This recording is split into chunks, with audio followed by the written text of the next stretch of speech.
In the humid pre-dawn darkness of August 17, 1943, Technical Sergeant James McKenna crouched beneath the left wing of a P-38 Lightning at Dobodura airfield in New Guinea. The twin-engine fighter gleamed dully in the artificial light as McKenna ran through his final checks. In the cockpit above, 23-year-old Lieutenant Robert Hayes prepared for what both men feared might be his last mission. Hayes had flown 6 combat sorties, 0 kills. Intelligence reported 18 Japanese Zeros heading their way. The mathematics of survival were simple and brutal. American P-38 pilots were dying at an alarming rate, victims of a deadly dance they couldn't win. The Lightning was fast, heavily armed, and tough, but it had one fatal flaw. It couldn't turn with a 0. McKenna had been maintaining P-38s for 8 months. He'd watched too many young pilots climb into perfectly functional aircraft and never return. The official reports always blamed pilot error, but McKenna knew better. The problem wasn't the pilots, it was in the control cables. The P-38's aileron cables ran through the twin booms to the tail section, then forward through a complex pulley system. There was slack in the system, barely 3/8 of an inch. But in combat, that tiny delay between stick movement and control surface response meant death. When a 0 got on your tail, a fraction of a second was the difference between escape and destruction. McKenna had reported this to the engineering officer months ago. The response was predictable. Cable tension was within factory specifications. Modifying flight controls required authorization from Lockheed, 7,000 miles away in California. Meanwhile, pilots kept dying. So McKenna did something that violated every regulation in the Army Air Force manual.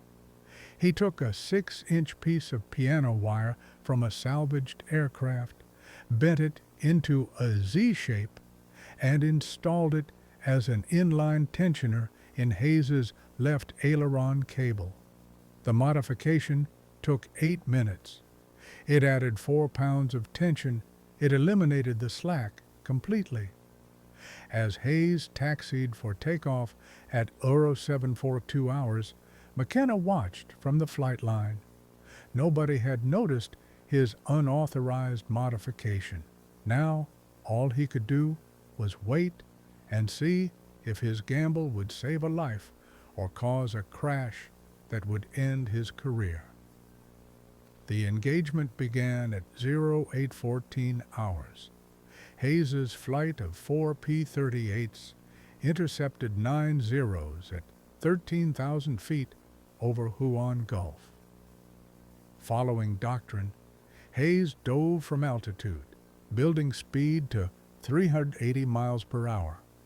He picked a 0 at the rear of the enemy formation, lined up his shot, and pressed the trigger. His round sparked off the 0's wing, not enough for a kill. The 0 snap-rolled right and dove away. Hayes rolled to follow, and that's when everything changed. The P-38 responded instantly, no delay, no lag. The aircraft moved the moment he commanded it. Hayes had never felt anything like it. He rolled 90 degrees in half the normal time, got his nose down, and found the 0 perfectly framed in his gun sight.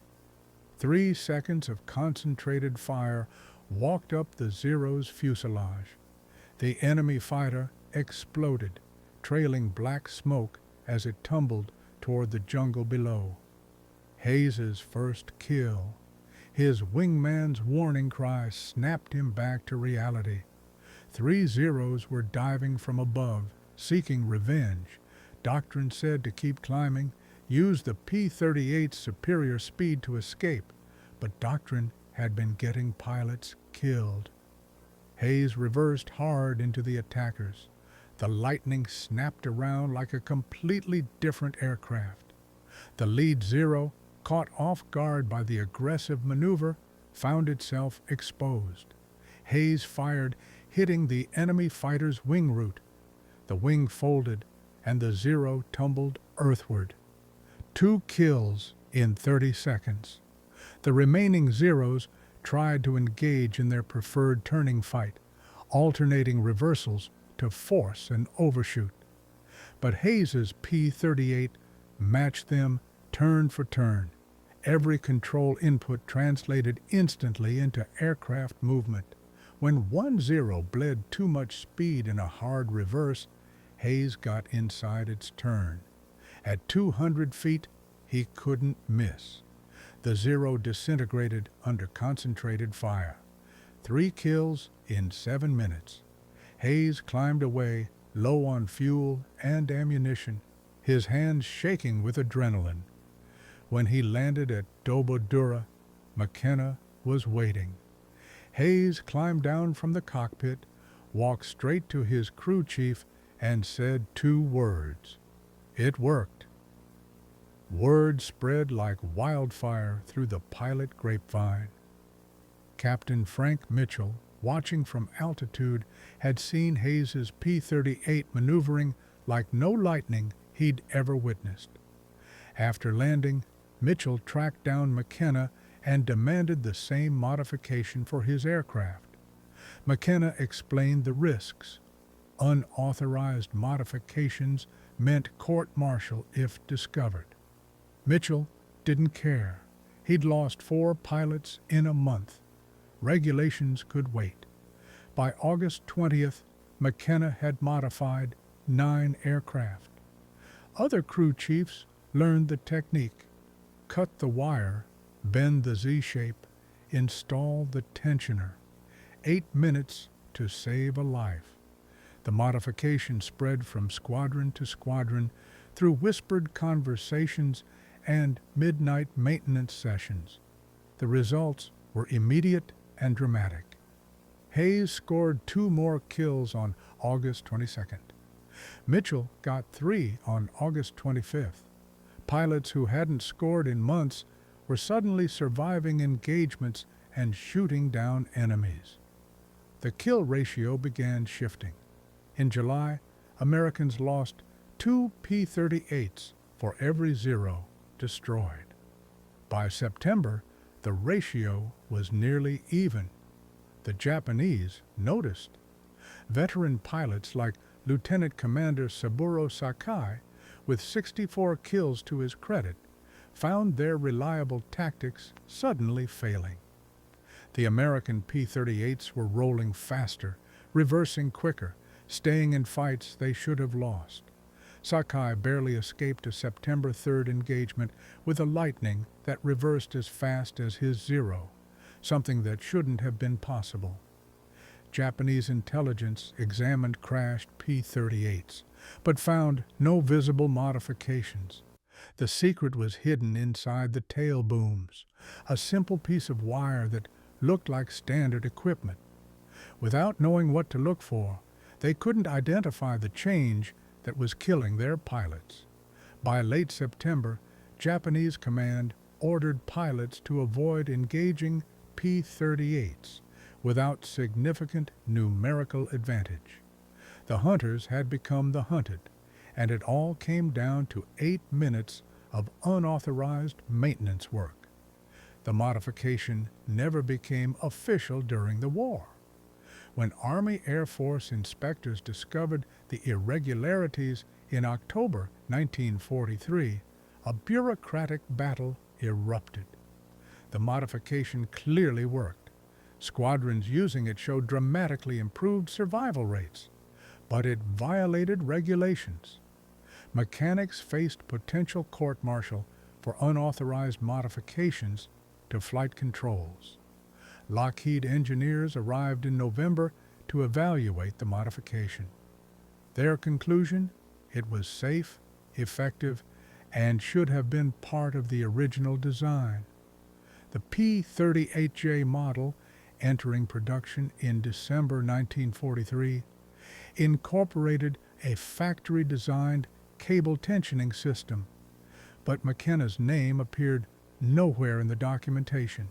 The young pilot survived because of McKenna's courage. Hayes flew 63 combat missions, claimed 11 victories, and returned to Iowa after the war. Every August 17th for the rest of his life, he called McKenna to thank him.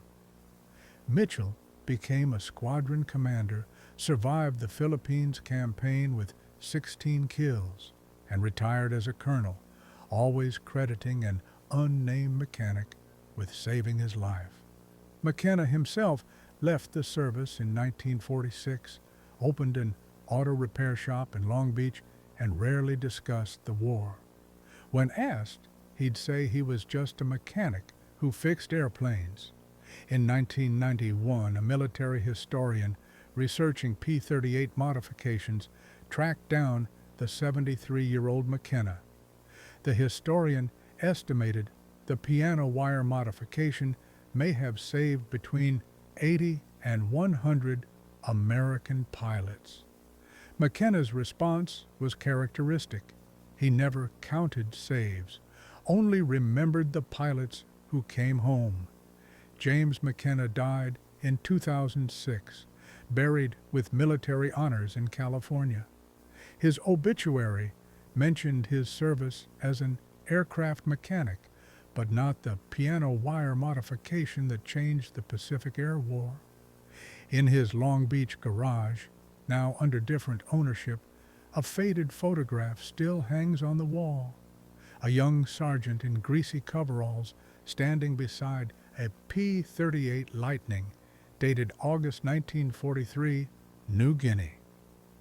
This is how innovation happens in war, not through committees or official channels, but through sergeants and mechanics who see problems and fix them, who break regulations to save lives, who understand that sometimes the distance between survival and death is just 3/8 of an inch of cable slack.